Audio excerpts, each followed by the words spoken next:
Welcome to episode 282 of the Whatnauts review show, where every week we pick a story and we talk about it.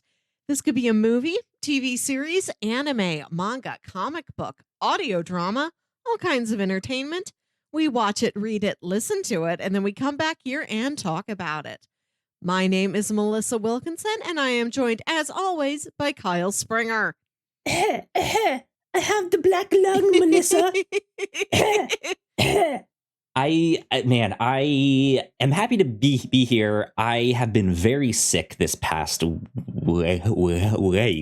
Thankfully, I'm on the mend. I'm not fully back better yet. It's kind of lingering a little bit. So you guys might hear me cough a little bit or start to wheeze. But hopefully I can shut my mic off before I actually cough, so it won't be on the recording. All that good stuff. Professional. Yeah, but that's been my week. Just bedridden, couch ridden, watching kinds of television shows. I am here to inform you all that After Party Season 2 is phenomenal. I'm midway through it. It is funnier than the first season. Might be better in general. It's real good. I like it. Nice. So, yeah. Catching up on some shows and stuff. What have you been up to, Melissa? I guess you've been too sick to go to the movies, so you didn't get to see our friend Godzilla yet. I didn't. I had tickets for last Friday. And that was the worst night where I was just I feel terrible. So yeah, haven't. But I've heard great things. I'm assuming you saw it. Yes. So I also had heard great but not specific things. Just, it's very good. Extremely high ratings. And I was thinking, this must be cool. It is cool. But I did not expect how moving this film would be. I did not expect the level of capital P pathos in Godzilla -1. Good. I'm glad. I cannot wait. There's lots of good Godzilla content happening right now. Good synergy, as they say in the corporate world, right? Yeah? We've got our own synergy, because we're here to talk about another famous green character. Yeah, indeed. The greenest of all.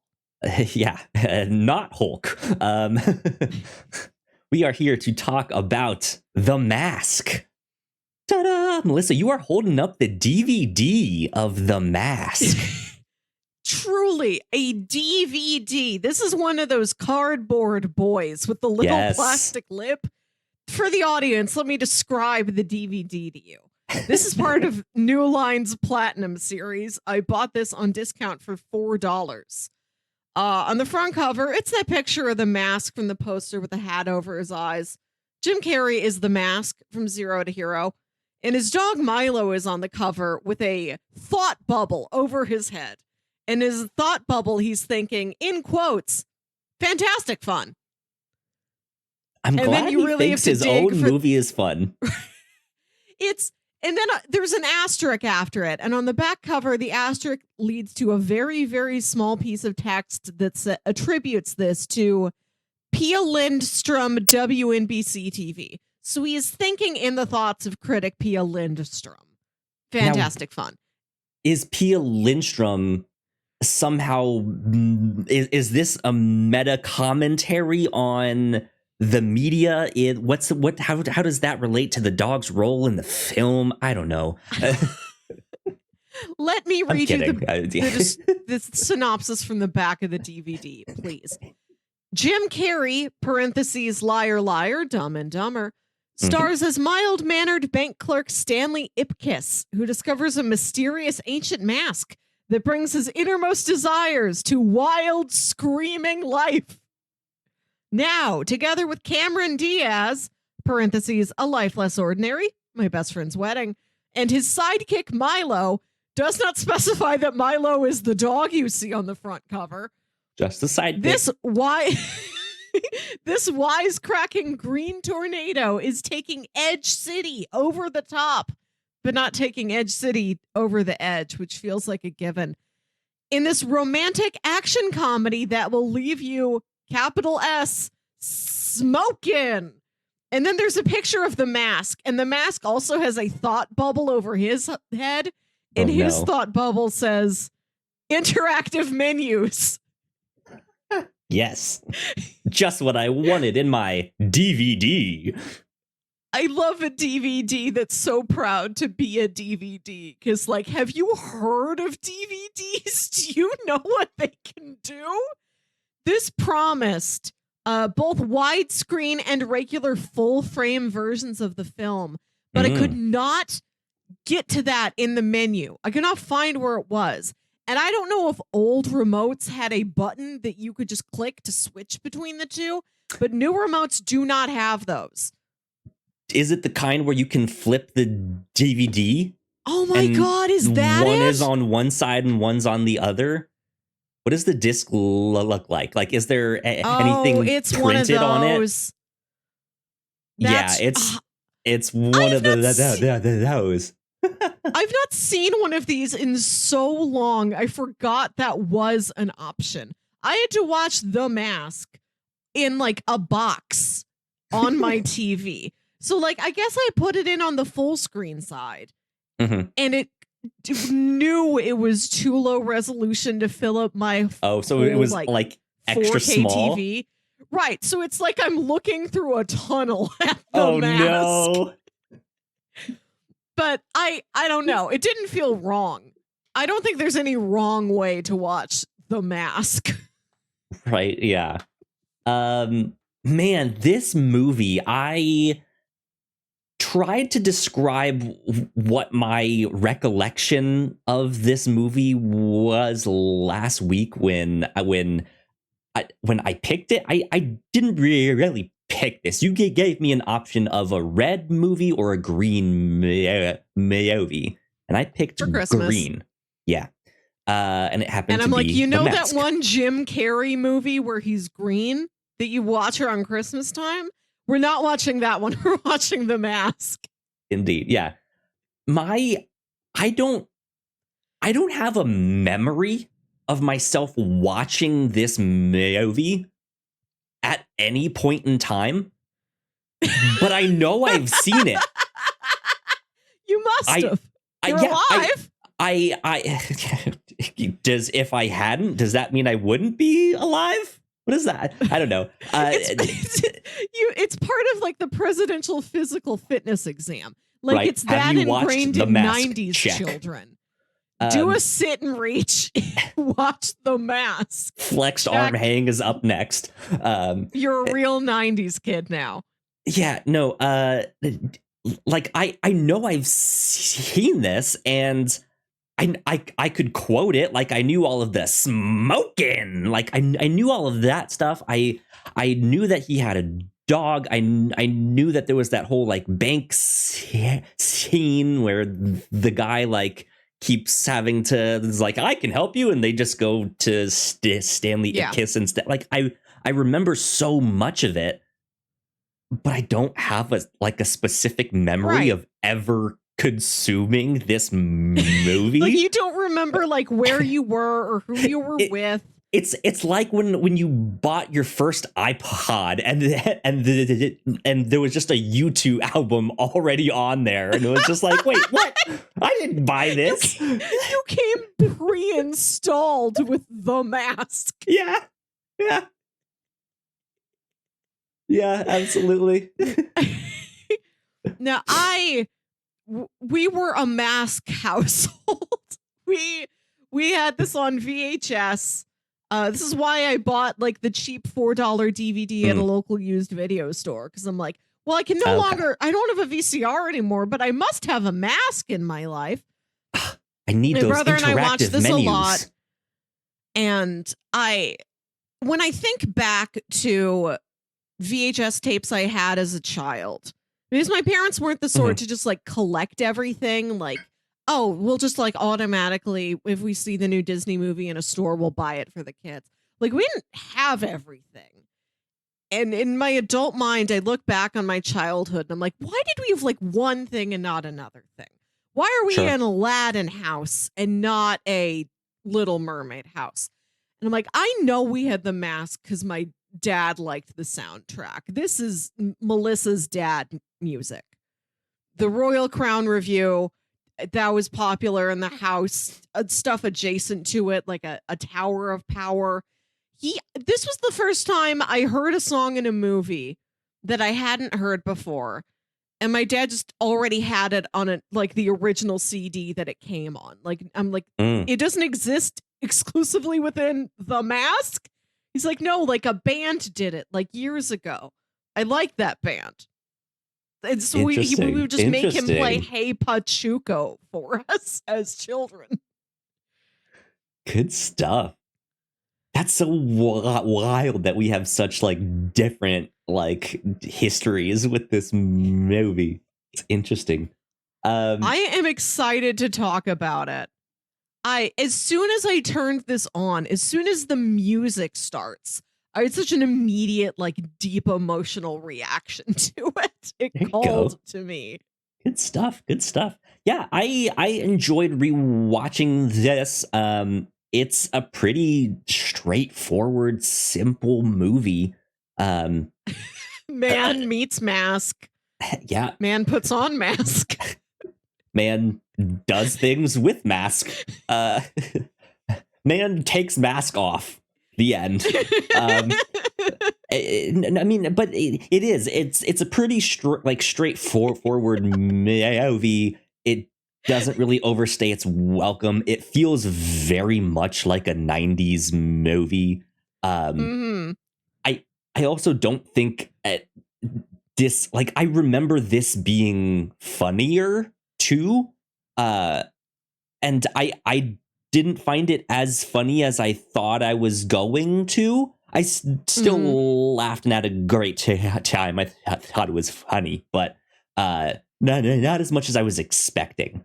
But yeah, it's I think there's some interesting choices. I think there's some interesting things that they could have dove into. I guess I'm also not familiar with the source material. I know it's based off some comics. I think it's a Dark Horse comic. Doesn't that put it in the same world as our friend Hellboy? As Hellboy, yeah. Same publisher, not necessarily the same universe, but yes. You can imagine a spooky old wooden mask that once belonged to the Norse demigod Loki would show up in the world of Hellboy. Absolutely. Yeah. But Stanley Ipkiss would not. Right, no.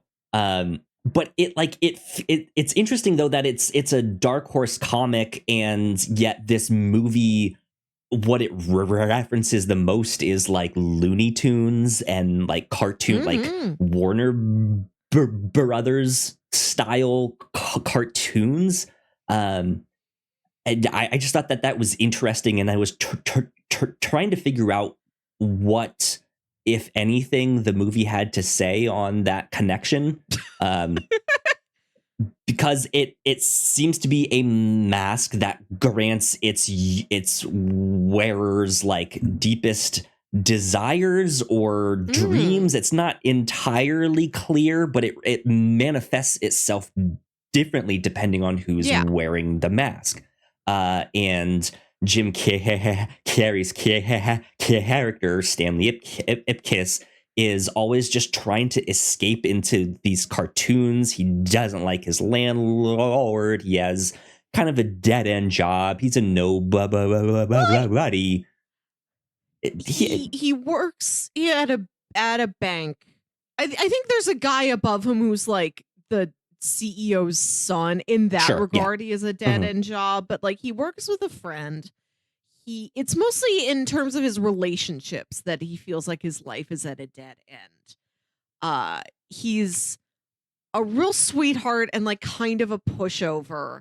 Yeah. And there are like one of the things we see early on in the classic movie is nice guy, as it comes up in the movie.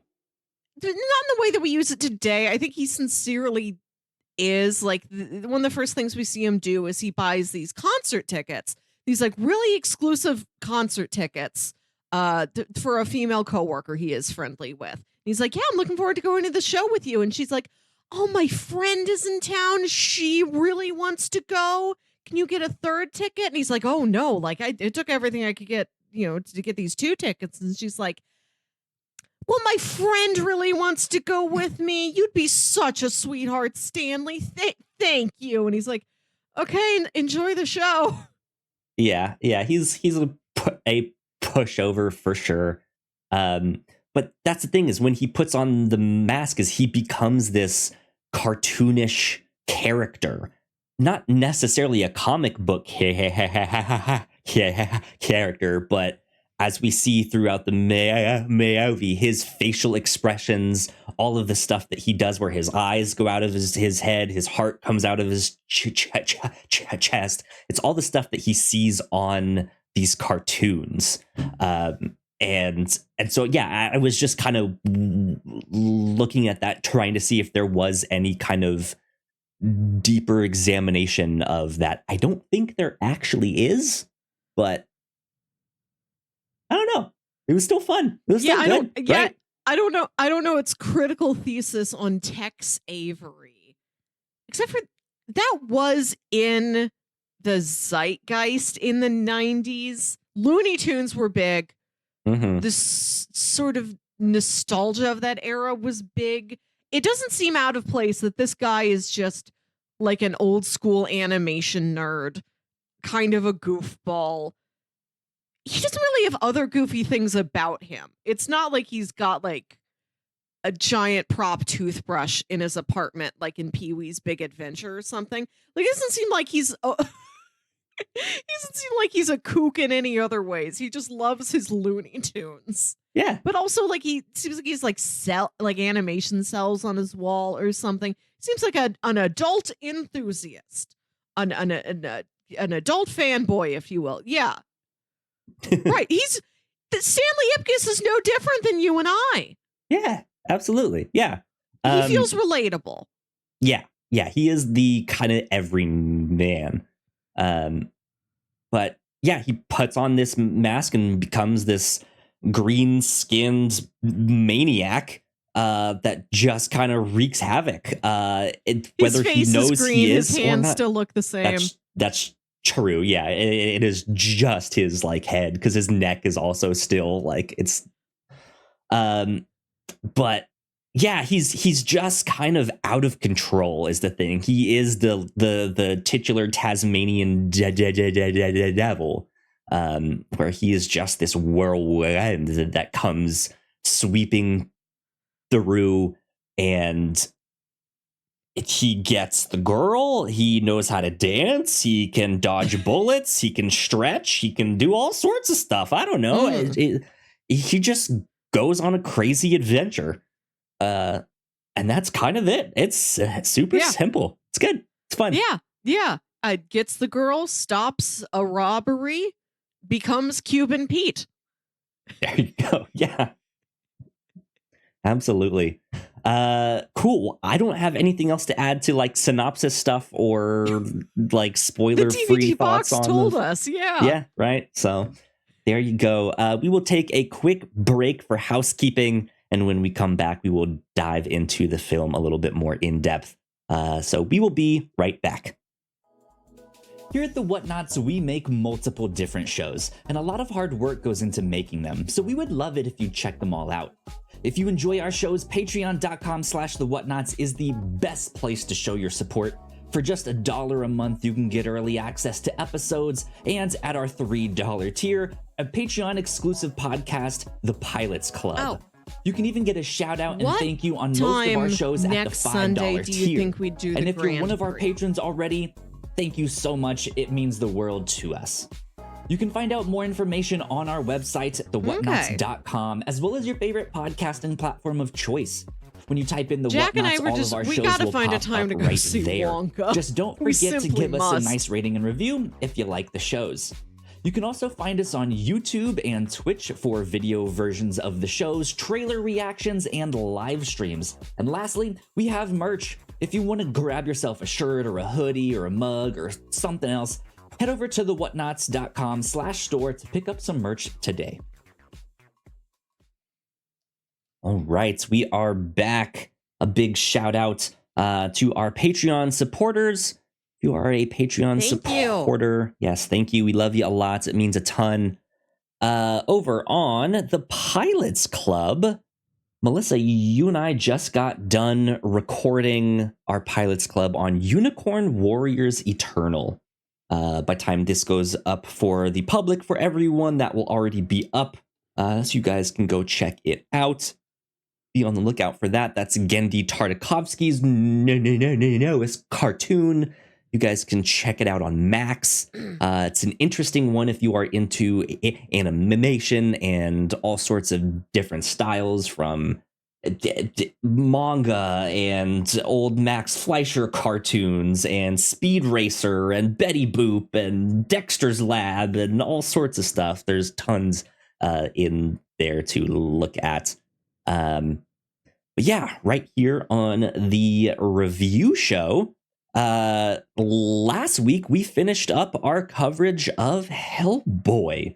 Over the past couple months, we have been doing the Hellboy comics, and we read the final 3 volumes, volumes 10 through 12. So yeah, go check that stuff out. That was a blast. Feels like comfort food to just go read some Hellboy.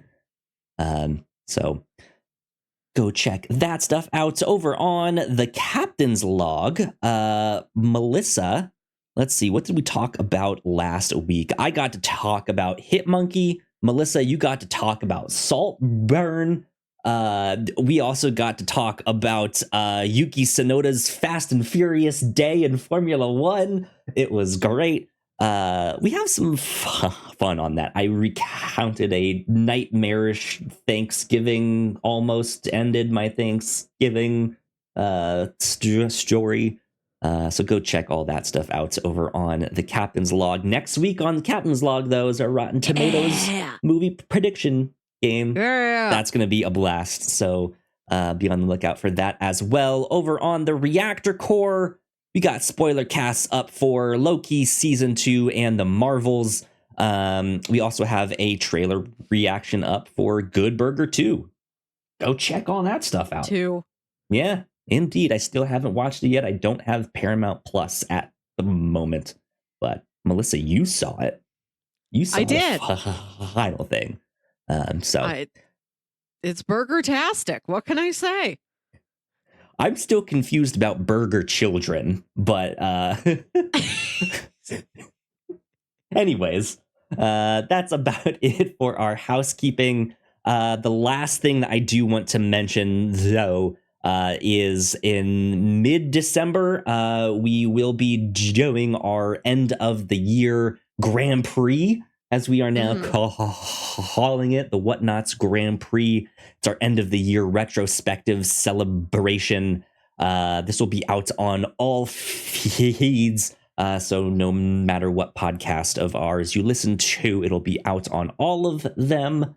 But yeah, we'll just be looking back on the year, all the things that we did and all the things we got up to. So should be good. Should be fun. I think we are recording that on December 17th.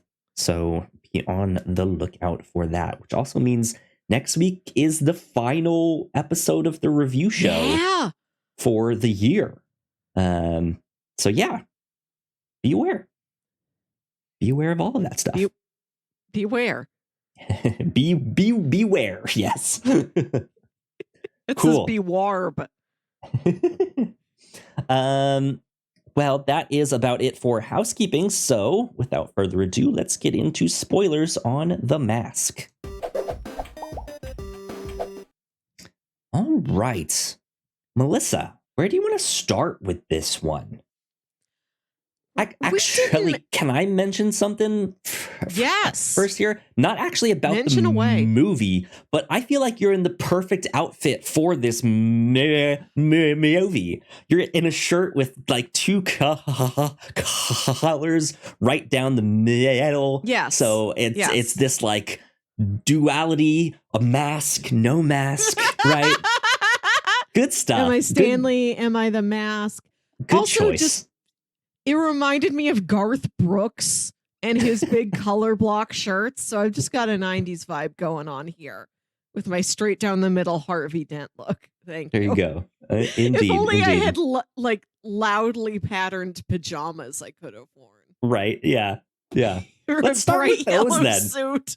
Let's start with Let's those start then. with The pajamas. The most impossible thing of the whole movie, which I thought was And ridiculous. They're not that weird. I think they've got like they're not little weird at all. they have like little anchors and like ship steering wheels on them. Like that's that pattern makes sense. It's not like it's super wild and abstract or super cartoony. It's like, no, like you could get that at Dillard's or something. That's prep wear. Tommy Hilfiger might make little anchor pajamas for the classy boater at sleep. It's so funny because there's the scene where I think it's the night after the first time he puts the mask on, or is it after he robs the bank? I don't remember exactly when it is, but like the police are there to question him, and Jim Carrey is in just these normal looking pajamas, and they are kind of so exasperated might be the right word, especially with the landlady trying to tell them what they think is this like fantastical story about this green maniac who like threw himself out the window and did all of this stuff, and they look at him in his pajamas, and he's just like, in these impossible pajamas. It was, to me, one of the funniest things of the whole movie, because he's just completely baffled by these pajamas. The detective, whose name I don't so remember. Mundane. Yeah. I love this detective. He's so extremely mad at everything. He's got this real dopey partner named Doyle. And several times through the movie, he gets fed up with him. Doyle. And he goes, Doyle! Doyle means well. You're the crab, sir. Yeah.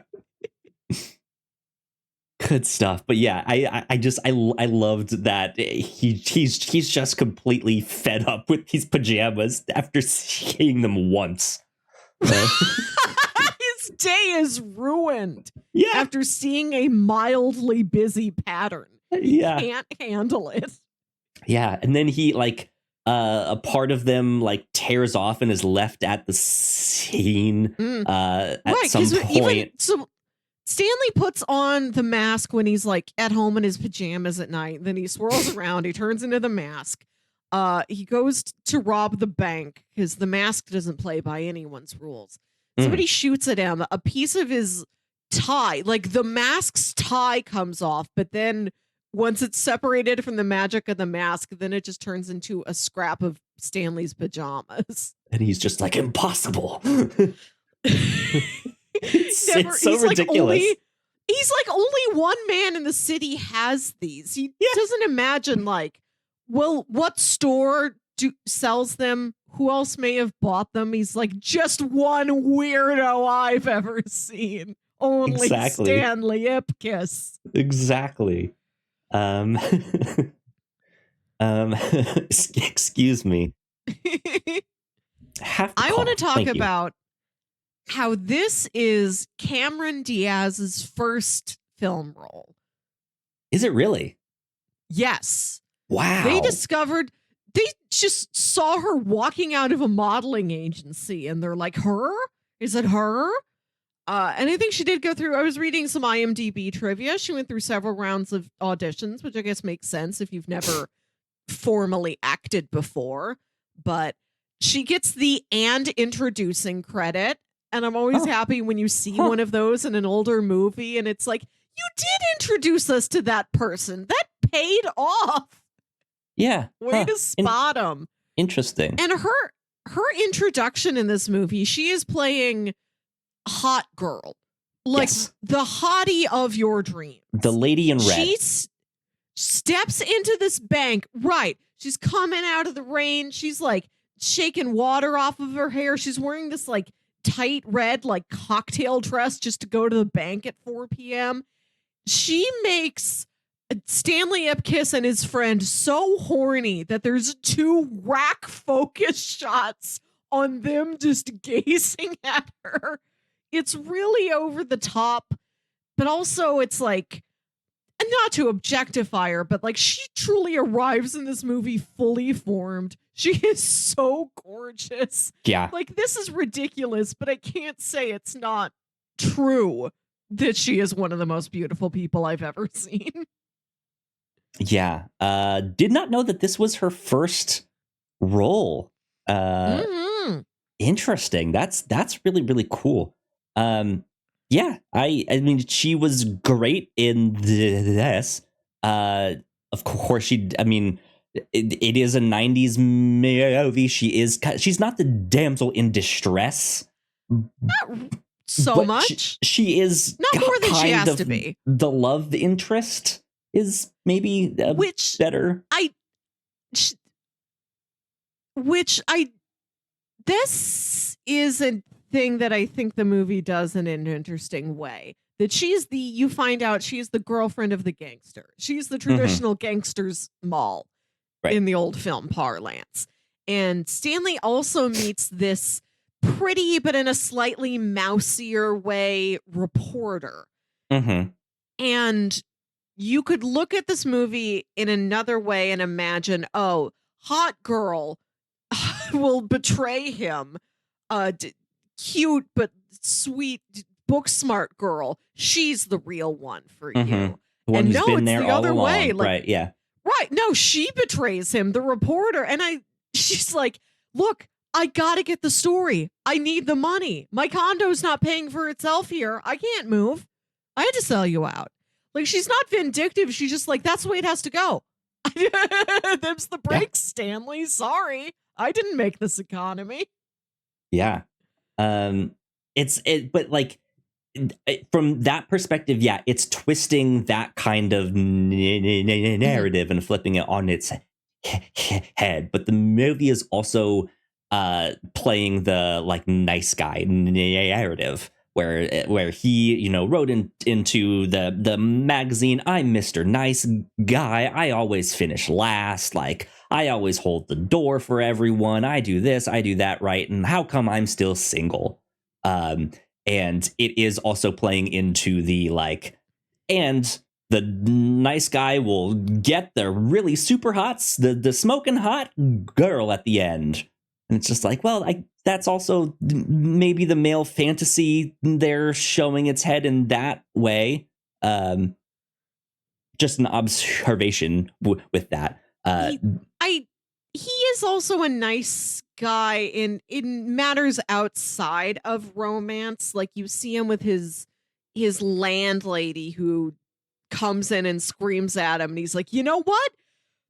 I hope you have a nice night. And then he just goes back to his apartment and like doesn't retaliate. Like, hey, if I come in with a little mud on my shoe, please don't scream at me and insist that I pay to replace the entire carpet. He goes to the auto mechanic and he's like, hey, drop my car off for this thing. And they're like, oh, buddy, that's a real problem. It's going to cost $700. We can give you a loaner. And the loaner's this real hunk of junk. And he's like, okay, we'll take the loaner. Like, his nice guyness is pervasive in multiple facets of his life, where he just sort of grits his teeth, doesn't say what he's really thinking, goes along with it. So what the mask unlocks for him is, what if you had no filter and you did whatever you wanted and you didn't let anybody push you around? Yeah. And that leads to several dance numbers. Nobody stops him from dancing in his everyday life. Right? Yeah. Or maybe he tried once and they were like, hey, dude, let's not, never again. His landlady does really bang on the ceiling. I think she lives below him. I imagine she would stop him from dancing. Right, yeah. She doesn't like there to be any noise. Yeah, this was one thing I did not remember as much. I knew that, like, when they were happening, I remembered them. I was like, yes, this is The Mask. I remember The Mask. I don't know how I do, but I do. But also, like, if you were to ask me, like, are there dance numbers in the Mask? I'd be like, no, I don't think so. But they have at least two. Is there three? Because there's the one in the like jazz club. There's the Hey Pachuco. Yeah, there's that one. Is there one after that? There's later on when he goes on a date at the park, and then all the police have him cornered. He just does a Cuban Pete, and that's how he gets out of that situation. Yeah, that was the yeah. So I when they played on screen, I was like, oh yeah, that's right. I remember this. It's but not... just have no recollection of where I watched this or how I consumed this at all. The back of the DVD described it as a romantic action comedy. It does not cite this as a musical. I think 2 numbers isn't enough to qualify it as a musical, but that is part of its lexicon. They're more gags than like, hey, we're actually doing a musical piece. This is my I Want song. Right, yeah. Yeah, I love... We were a musical household. We would rewind and watch any musical number over and over again. But I love the first one. I love the Coco Bongo Club. I love how his friend says it. Coco Bongo Club. Stanley, I'm taking you on a love Bongo story. Club. It looked so glitzy and glamorous to me when I was a little kid. It's this sort that they're in a fictional city called Edge City, which oftentimes feels like New York, ostensibly, except for when they go to the Coco Bongo Club and it's like, we're in Miami now. It's got big bands performing.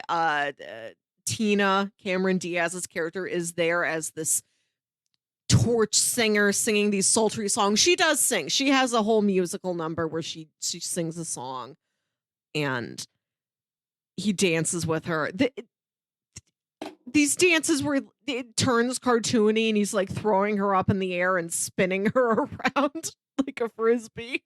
Yeah, it's entertaining. Like it's so much fun to watch. Even if the like CGI stuff isn't the greatest, it's still just like, man, this is fun. It's good for the time. The makeup effects are excellent. Like the mask, when he is in the mask form, it looks great. And again, I was reading IMDb trivia and it says after they cast Jim Carrey, it's like, this saved us a lot of money because you're so naturally cartoony. There's not a lot of exaggeration we have to do to you with the makeup or the computer. Yeah.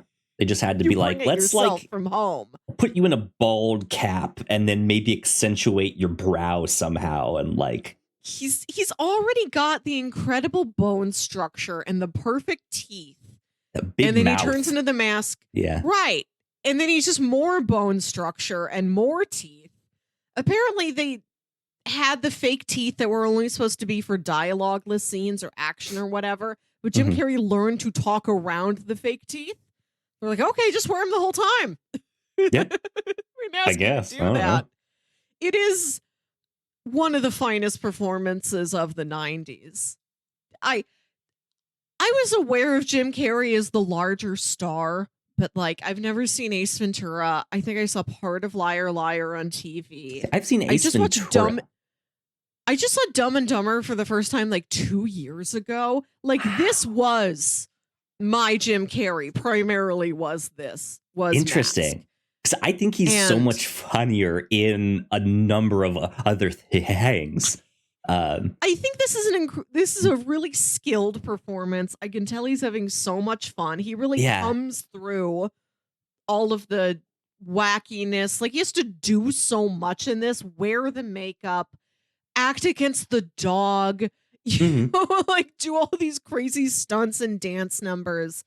But I do get what you're saying about it not being as funny as you expected. I went through Letterboxd and I screenshotted some notable reviews. I want to read one from Dan McCoy, probably the Dan McCoy from the Flophouse podcast, although it is a common name. Perhaps this is a separate Dan McCoy. Shout out to all you Dan McCoys out there. This one's for you.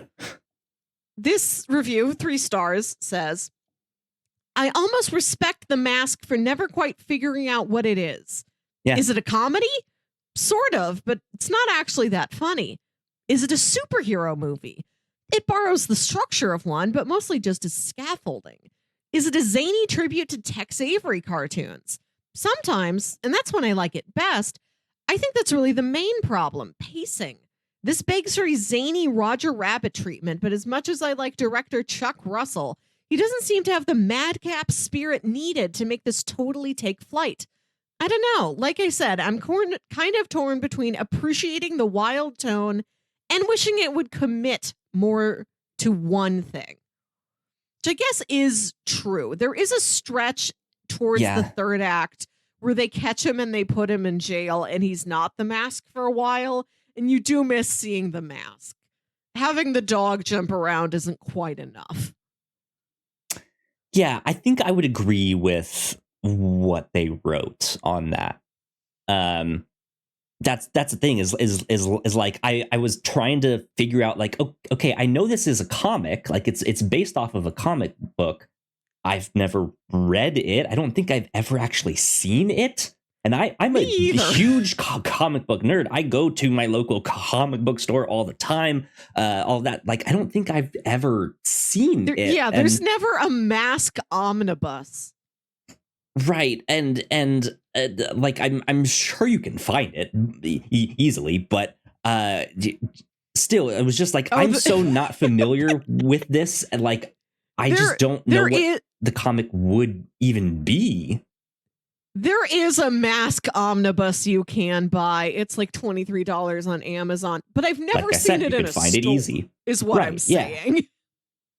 Yeah, but just like I don't know what the content of that book would be. Is it different from the movie? How different is it? It's much darker. Where when you put on the mask, you become a more violent, aggressive, a more monstrous version. Instead of just being like, I'm all the Looney Tunes rolled into one. Yeah. I could even see a flash of that. There's that one scene where he's being chased by all the people and he pulls out the gun and starts shooting them. Like that scene has a flash of that in there.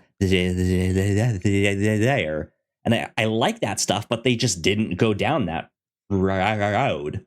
And then, like it's cartoony and all that stuff. And I really like that, but it's not really the like Who Framed Roger Rabbit stuff. It's not really a cartoon. It's not going fully into that stuff. It feels like it has its fingers dipped in a couple different pies, but not its hand dipped into one big thing, you know? You have what The Mask is doing. You have just the Stanley Ipkiss romantic comedy plot where Jim Carrey does have enough charm. He is goofy enough that's still entertaining and engaging. But then when you cut to the main gangster and like his boss, it's just stretches of the movie where there are no jokes. There's no joke. There's no explanation for like, we run this club and that makes us the kings of Edge City, right? Which also sounds like a cyberpunk name, even though this is not a cyberpunk movie at all. Like, is what makes him a gangster? That he owns a club? I also want to talk about that he made how it Miami? There's a big benefit at the Coco Bongo Club where they are collecting money for war orphans. Yeah. And this being in the 90s, I can presume they mean like Gulf War, but also the movie's got such a throwback style, it almost feels like they could be talking about World War I or World War II orphans. Yeah. It makes it feel just, this movie's already out of place, and that detail makes it feel strangely out of time. And they're taking the money. So it's a casino night at this club. Just dumping which it is inside. not traditionally a casino. It is a club. So they've brought in all of these machines and card tables and everything as a fundraiser night. But it's serious enough that there is now a neon sign outside of the building that says casino night. So there's a whole neon sign for a single night, which is a very silly detail, but it really prickled at me. And they're taking all the cash from this and putting it in a big pig. There's like a sexy cigarette sales girl dumping cash into a big pig labeled "for the war orphans." Oh man, it's just like Edge City. I don't even know if it's supposed to be in America. Is it? Where else could it be? Is it Toronto? I don't know. But that's the thing, is everything is so generic that like it's like it feels like a comic book city in the sense that it is like a spoof of a comic book city, which makes it even more generic. And so it's just like, I don't know if this is supposed to be in America or their own world here, that they're like, is there some like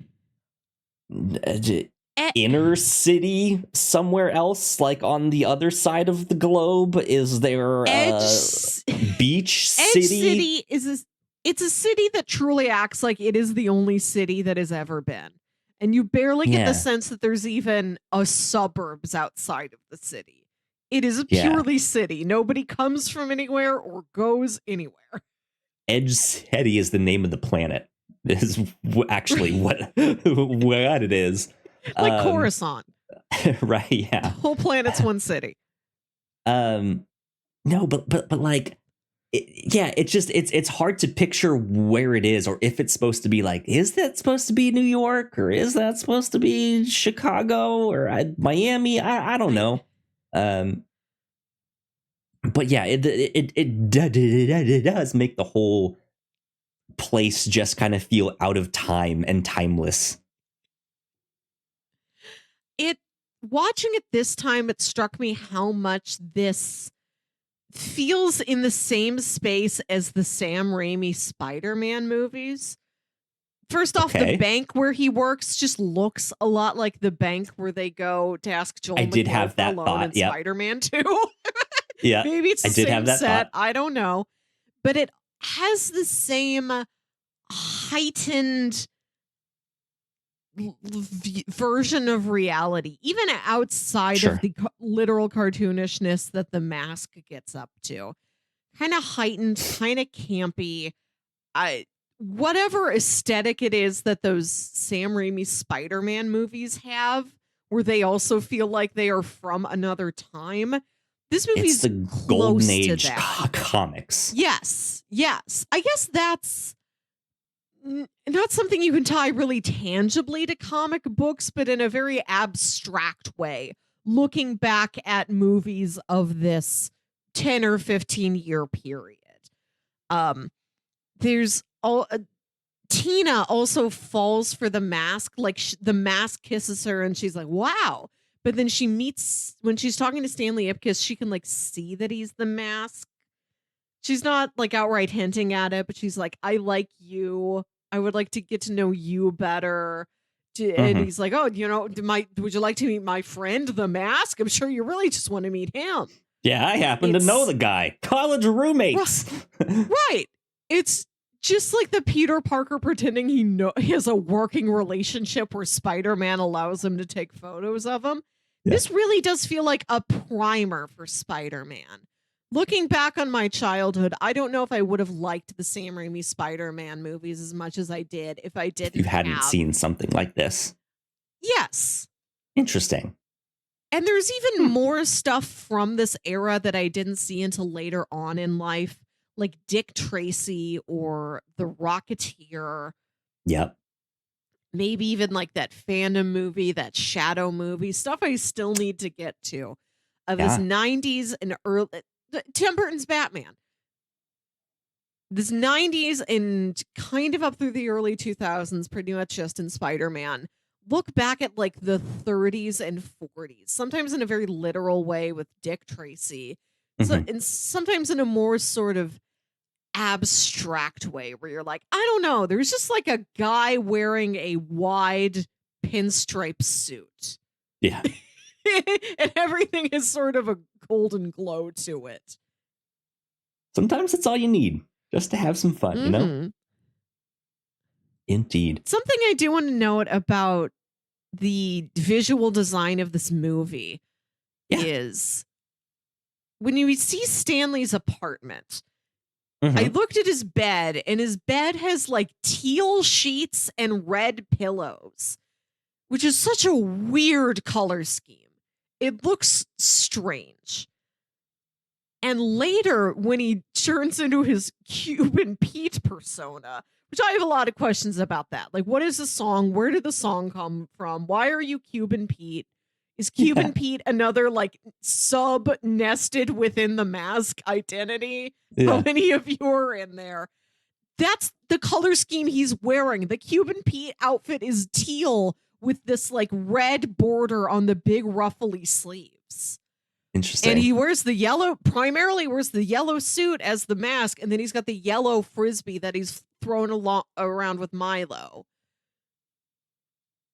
So it's just, a lot of his later looks are very subtly seeded in the design of his apartment.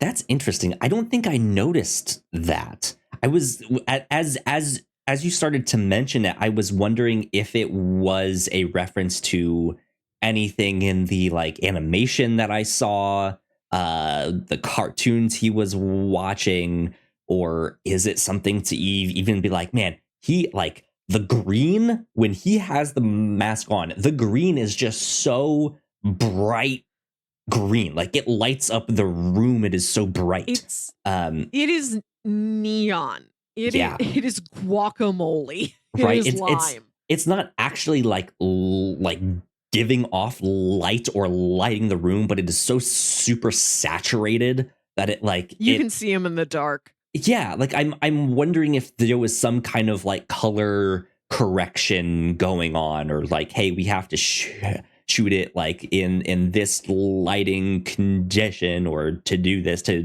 achieve that effect. And they ended up looking like they were teal and red when they were actually something else. No, Sky Captain in the World of Tomorrow is another one of those early 2000s movies that feels like it's looking back at the 30s and 40s. There you go. I knew I could think of another one. That's all. One of the funniest bits in this movie to me, I feel like I am looking at stuff like color palettes because I have seen this movie so many times. Sure. No, yeah. And my brain has room for this nonsense. The night after he goes and robs the bank and he walks away with classic big dollar bag, a big bag with $sign on it. Yep. The next morning, he wakes up, hears the knock at the door, and he goes to open the closet, maybe to get a bathrobe or a coat or something, and all the cash comes spilling out of the closet. It was so funny to me. Because I'm like, there's a couple bags in there, but most of the cash is loose.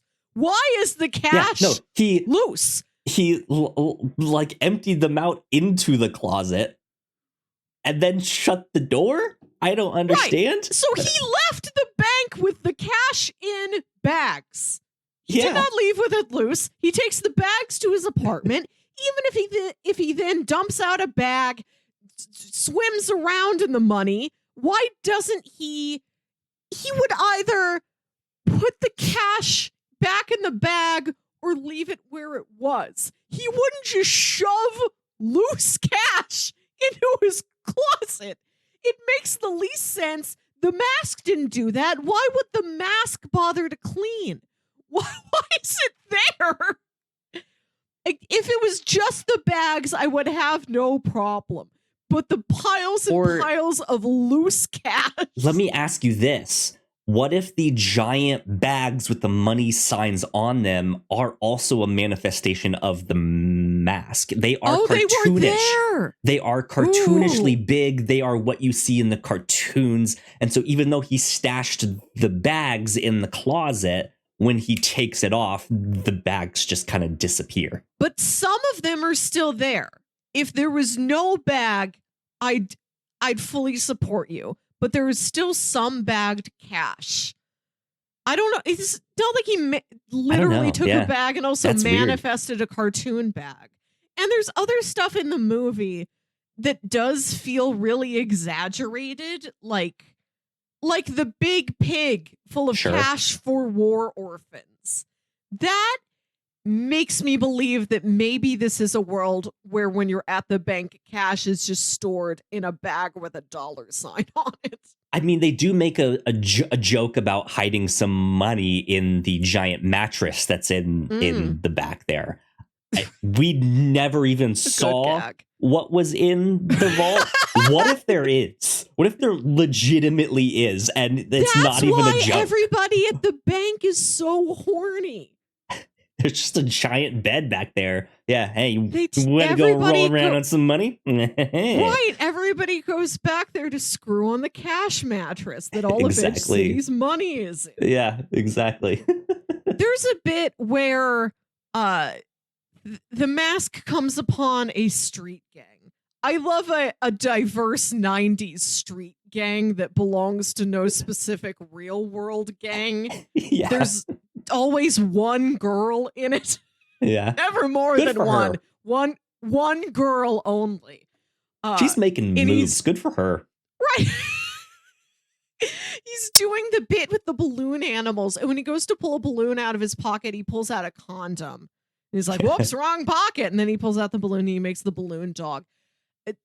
First off, I think back on my childhood and how many movies had a condom in it. I must have seen a condom gag in a movie 10 times before I clocked what a condom was. Sure, but also, it just made me upset that we mentioned it earlier. Head green, hands regular. I'm like, I want a mask condom where when you put it on your dick becomes the mask. Not all of you, but your dick has the mask energy now, and I don't know what that just means. Says smoking on the side.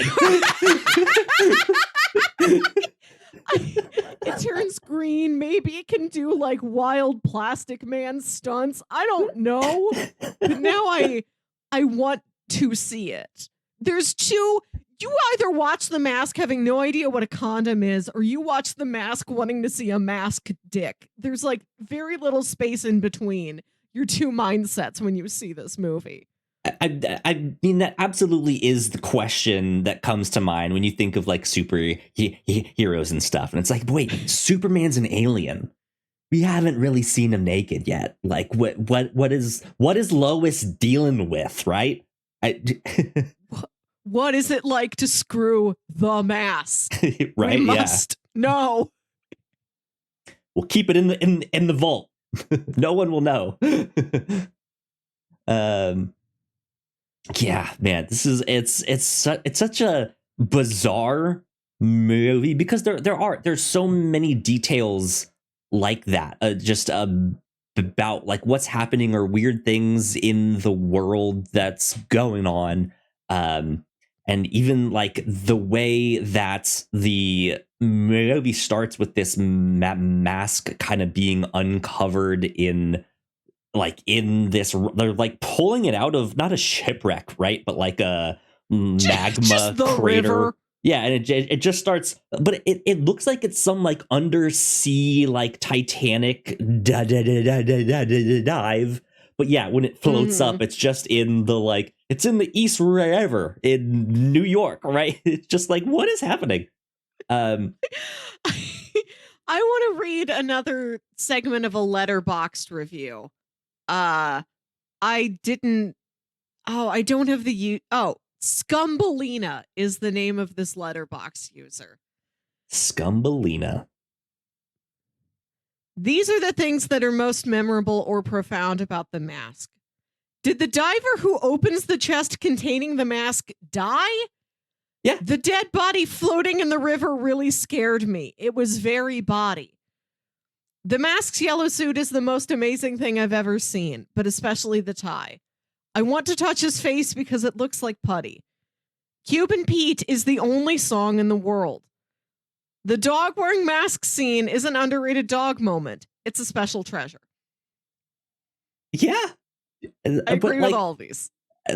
Yeah, like what happens to the divers? What like when he tries to get rid of the mask that first time and he tosses it out the window, it comes back to him like a boomerang.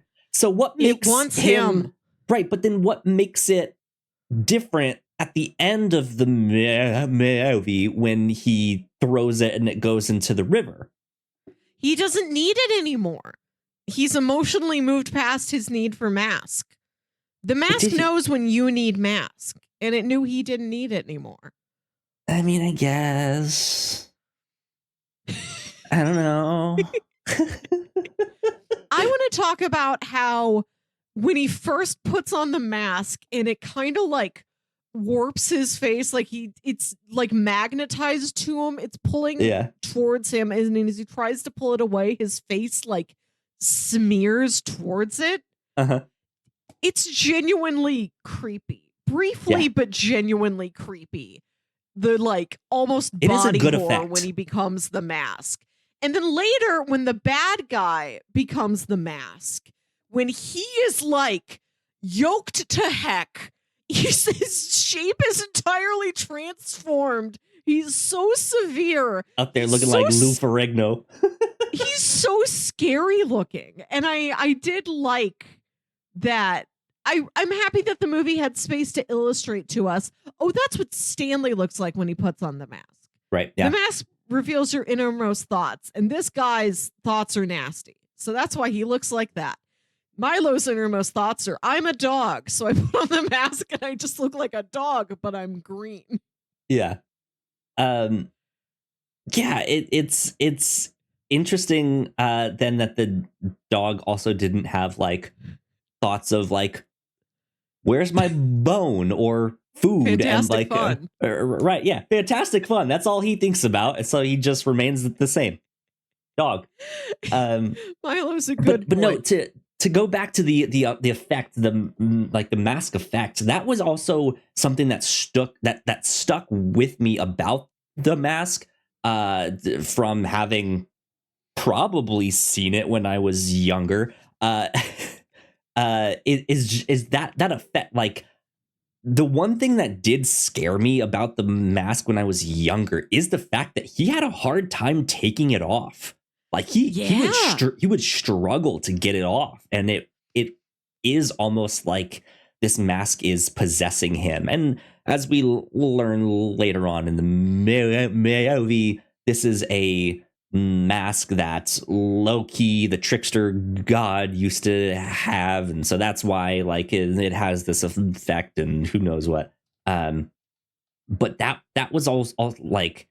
Yeah, it looks like you're both being sucked in and magnetized, but also like your skin is like pulled out to like fit into the mask as it gets closer. It's just it's a really gross effect and just an awful thought. But it's just so like, it's not something they focus on. It's not something that they really show off all that much. It's just that split second as they're putting it on. And then also shout out to the scene where he's trying to put the mask on in Ben Stein's office, and nothing happens, and so he's just sitting there like it's good great. Good use of a Ben Stein in here. Yeah. All day or 2 days of filming with Ben Stein. Her dry, clear eyes.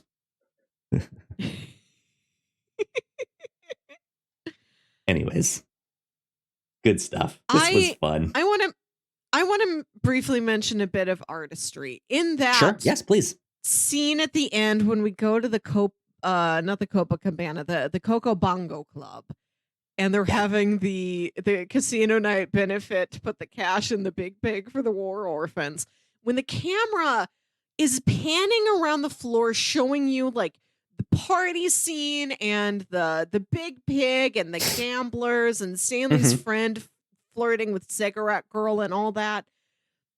It's this beautiful series of long shots. There is a cut in the middle, but I stopped and I rewound it. Like, that camera kept going. The amount of takes that must have taken, how synchronized it is. It's a really subtle but lovely one shot back there in that scene. There you go. Yeah, I just that whole club scene in general is it feels, it's not the climax, but it feels like the spotlight. Like, this feels like the moment of the film here, where the mask gets to shine and it's fancy and there's action and there's dancing and stuff like that. He has other dance numbers and stuff, but none like this. So I have a question. I don't know. Yes. Who would you cast as a lady mask? A lady mask. In 1994 or modern day time? Because I don't know if I do. Anytime when you have an answer. Okay.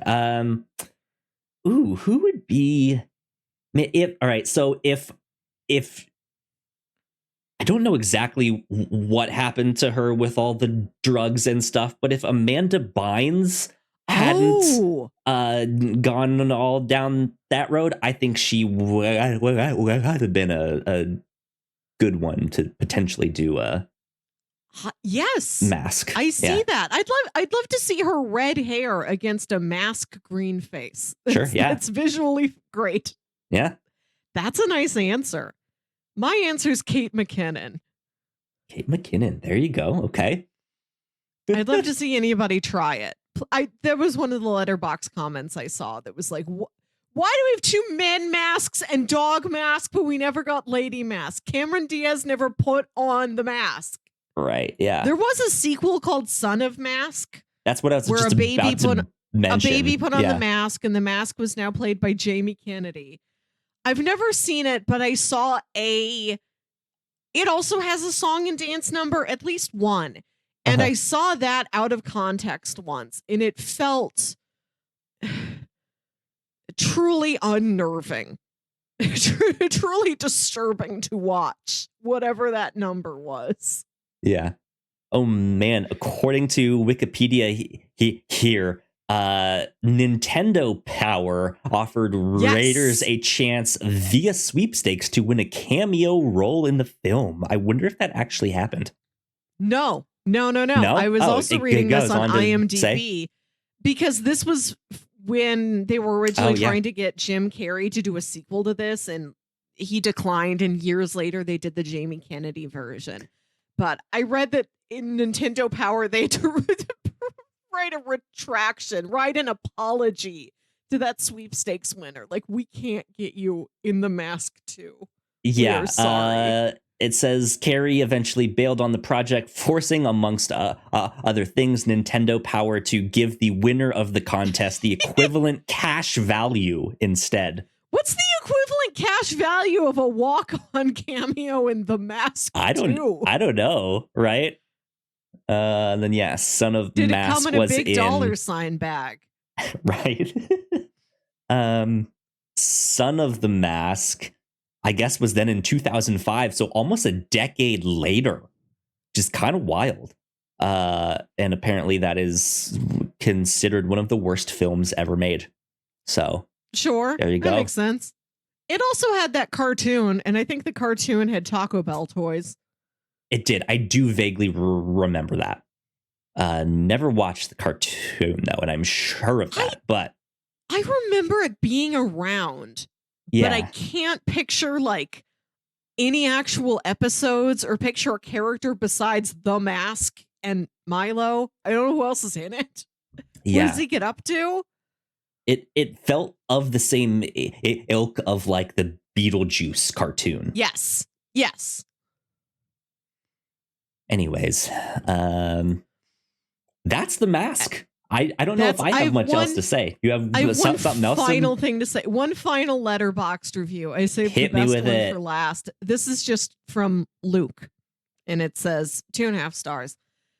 I watched this entire movie at a doctor's office today because when I got there, for some reason, the guy at the desk put it on for me. He said, "Let's put on something good for you," and chose The Mask. Doctor was an hour and a half late. LOL.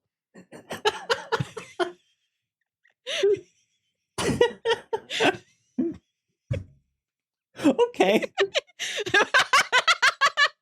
Okay. Sure. It's like, hey, let's put on something special for you. Play. It's The Mask. The Mask. Is this supposed to knock me out? Am I supposed to no longer feel pain after this? What medical effect does The Mask have on me? Right. Yeah. If you think this is a good decision, I need a new doctor, my friend. Watch The Mask, then please give us the sperm sample. We're sure you're going to be ready. Yeah.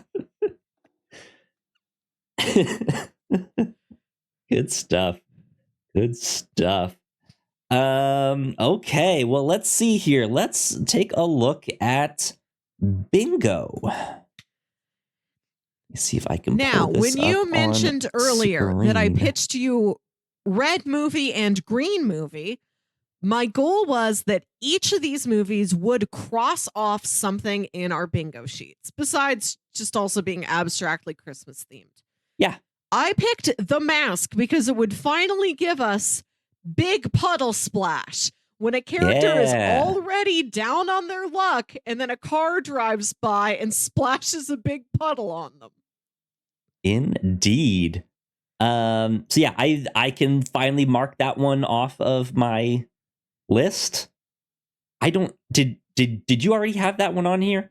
Did you I just marked it off minutes before you got here. Gotcha. So now I am down to unless you can fit Arted to Death into next week, which that was going to be the other pick. If you picked Red, we would have watched The Red Shoes, which is an Arted to Death movie. Okay, yeah. I gotcha. So yeah, I think this is probably where our stuff is gonna end up to be for this next week. I don't know if we will get any of these things. Only you know what you're pitching for next week. Oh no, you told me. I also know. But I haven't seen it, so I don't know what specifically is in it. It's been a while since I've seen what we're watching, but I don't remember exactly. But anyways, this is basically where bingo is ending up. Melissa crushed me, though the big puddle splash did get me one more bingo. So I guess next time we can officially tally these up. I think you already have your number, but I don't have mine written down off the top of my head. So I think I have 13 bingos. Oh man, okay. In our 7x7 grid. There you go. Okay, well, now that we have done our bingo check-in, Melissa, let's talk recommendations for people who enjoyed this. What else might they like? I've mentioned some similar feeling things earlier.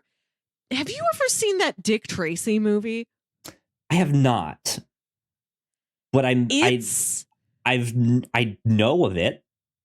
It's artistically fascinating, and how much it really tries to be a living version of the old Dick Tracy comic strips.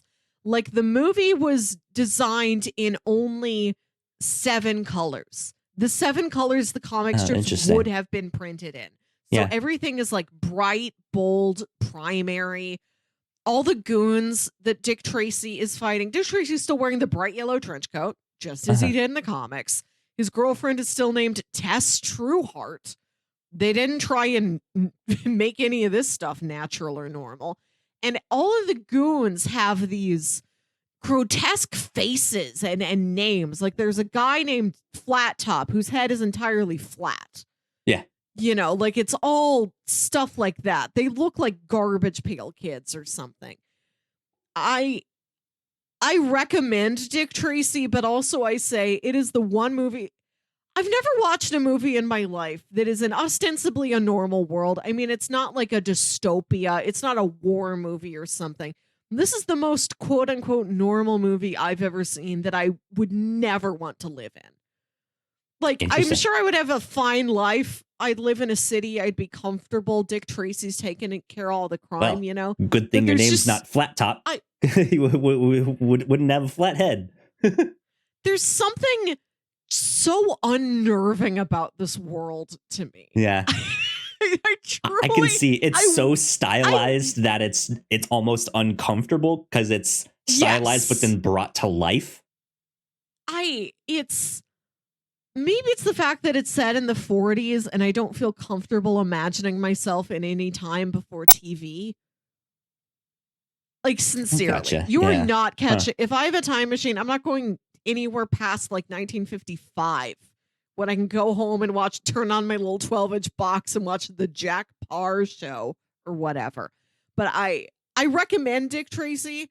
I wish I liked it more. It is a feat. There's really nothing like Dick Tracy. Yeah. It's a Disney movie. You can probably find it on Disney Plus. Probably, Dick Tracy. Yeah. Have you ever seen Monkey Bone? No, not familiar with that one at all. At all? Monkey Bone is a motion picture from like 2001, 2002. It is directed by stop motion animator Henry Selick. It is a mixed live action and animation movie where Brendan Fraser plays a comic artist and his main character is Monkey Bone.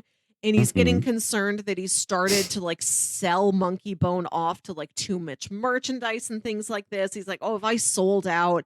Have I lost control of my character?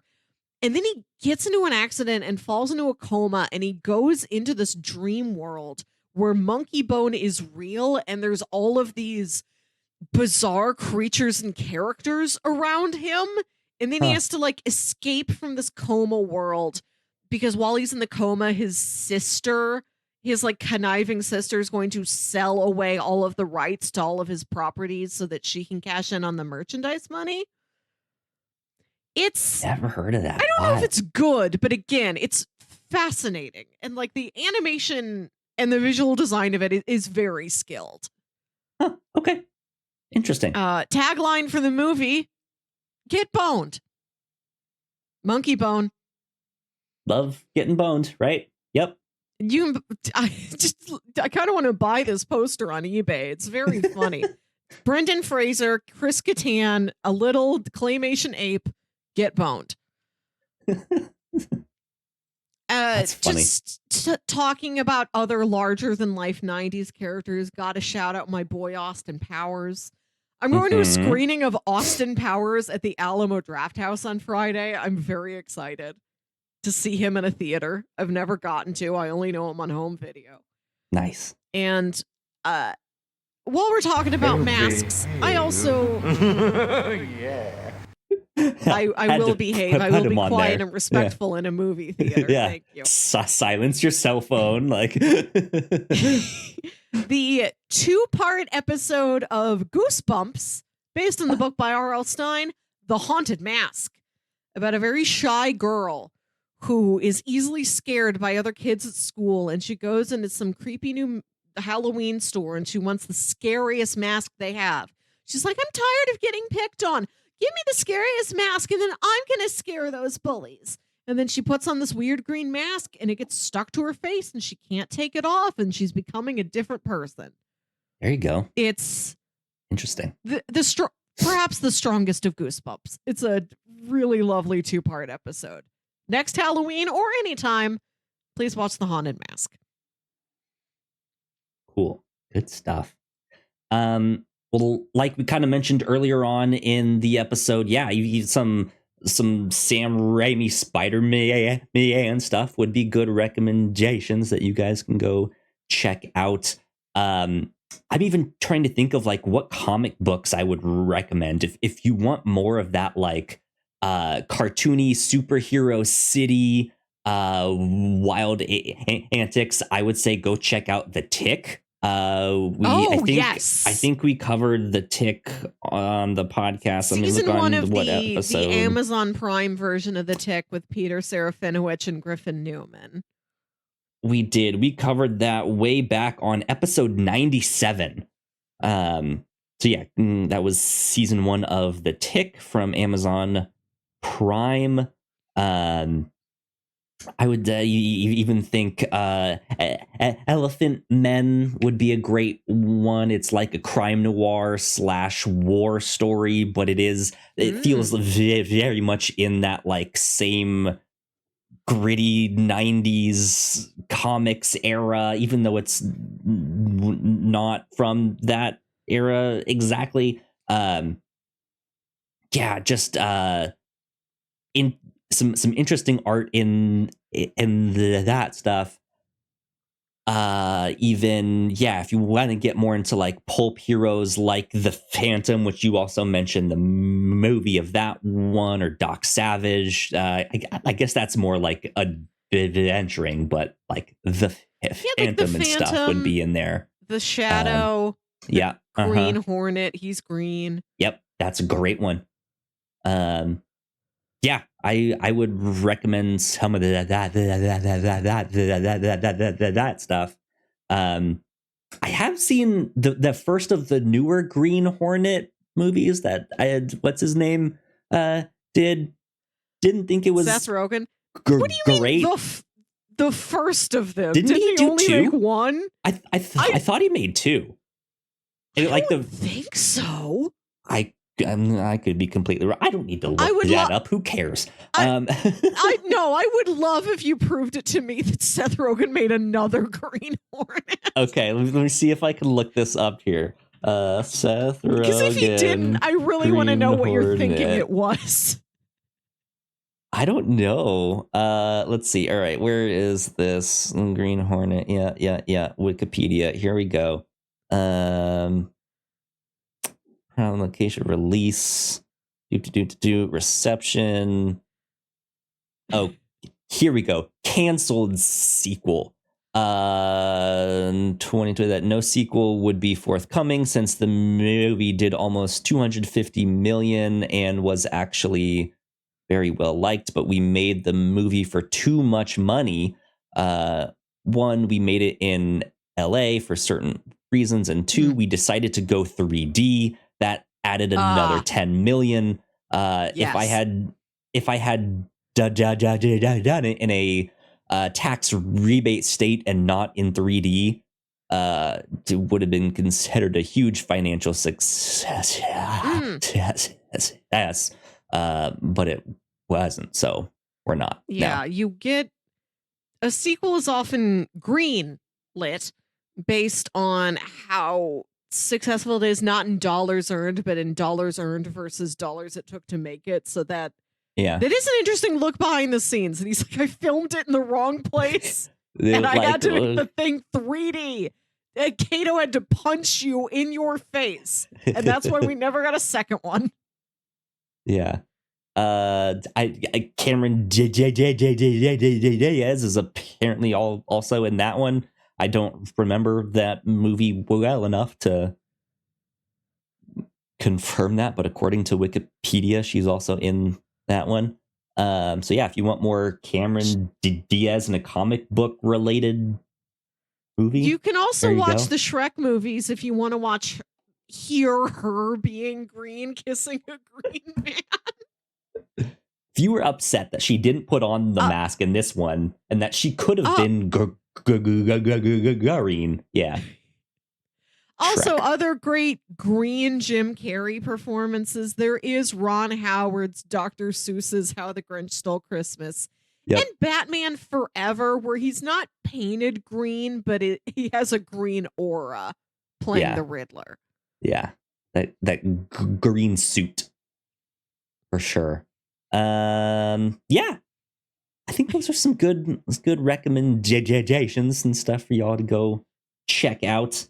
But for next week, since I had some health issues, we are recording this at a much later date than we normally do. So I wanted to make sure Melissa had enough time to plan accordingly and watch whatever we needed to watch for next episode.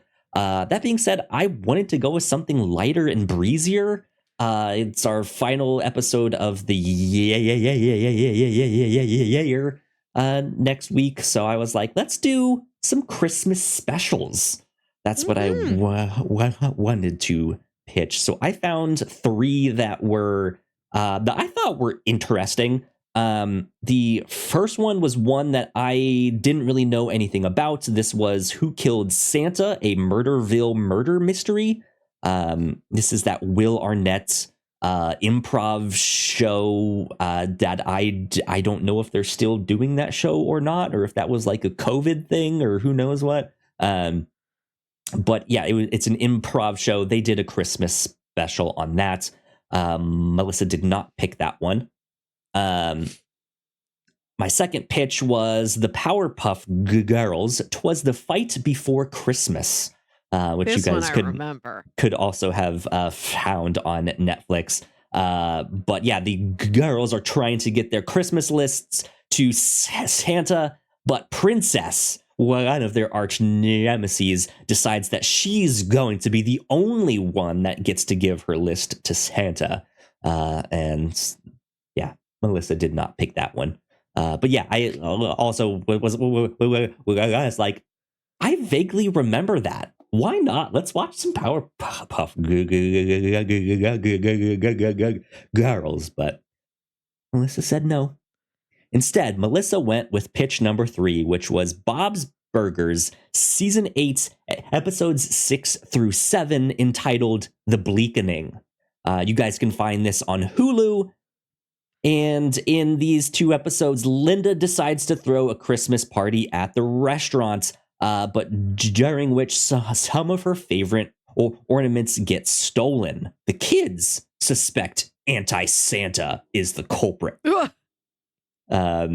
So yeah, I watch Bob's Burgers with my partner all the time, but it's been a while since I've seen these ones, so I don't remember exactly what happens.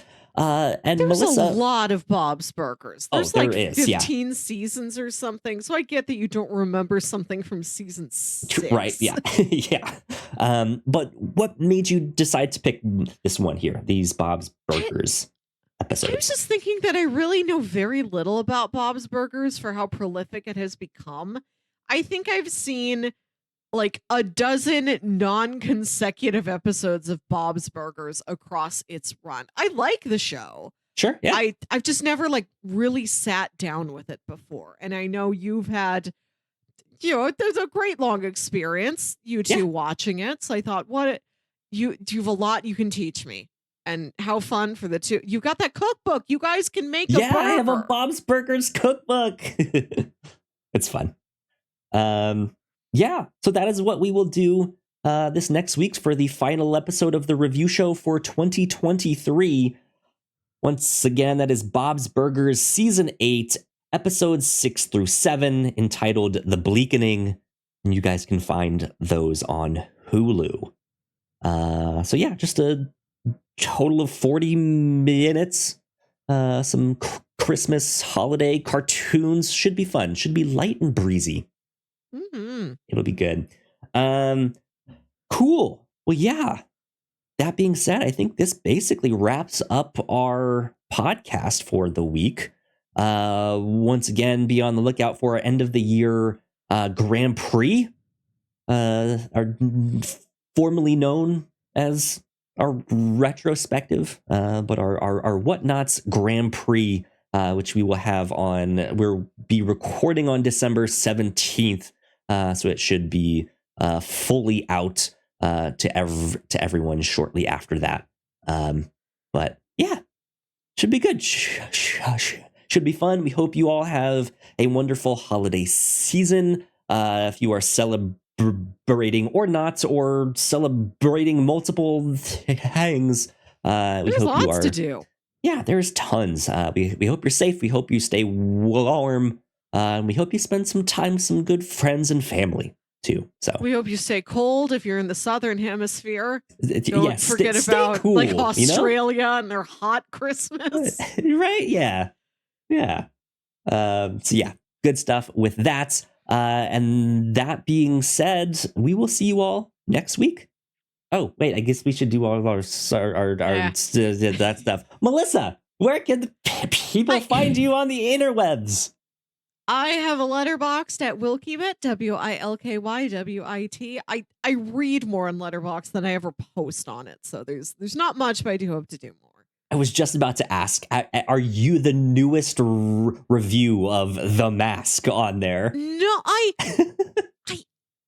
I have to really come up with something succinct and elegant to express. I'm not just talking to one friend. This is what's like tripping me up with Letterboxd, is that if I talked about The Mask or any movie I'm watching with any individual friend, I know what I'd tell that person specific to their tastes. Yeah. But I don't know what to just tell the world about it. That takes a lot more thought.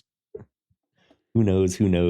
Well, yeah, you guys can find me at Yo Kyle Springer on social media places. If you would like to stay up to date with all the stuff that we do here at the Whatnauts, we are at the Whatnauts on most social medias as well.